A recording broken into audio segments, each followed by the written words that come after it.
picture perfect sentences and left them on the tip of my tongue so that you would find them while you were looking at my flaws.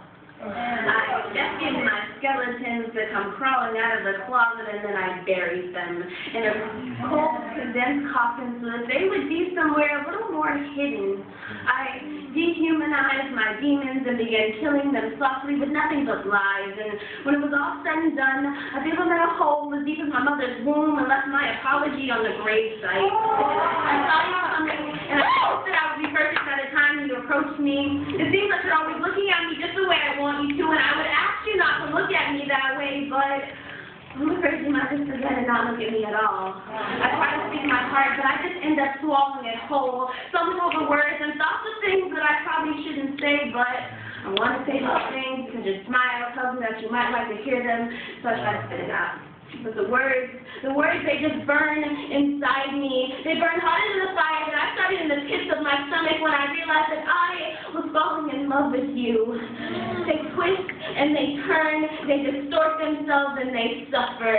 They suffer more than the skeletons that I put into that coffin. They scream louder than those demons that I put into that hole.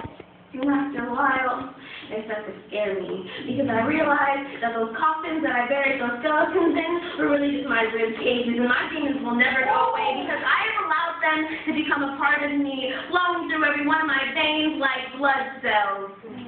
So, keeping that in mind, I lie when you smile and ask me if I'm okay. I lean in for a hug because at least then I know what I'm getting in return. And right before we part, I muster up the guts to squeeze out the words, I love you. And of course, every time we say it back because we're friends, but when I say it, we are not friends. I feel like we are unbending but unbroken.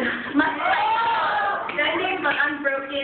like our cracking bones that make noise as they stretch to fit the many emotions of our restless souls. I feel like we are unbroken at the hip. I feel like we are joined in the mind. I feel like we are together. But I just don't have the means to mend my broken vocal cords, or otherwise, I would tell you how much you mean to me over and over again until it's etched in your memory and burns in your soul like lighter fluid. My words are hot, and I just don't have the energy to stress this to you anymore.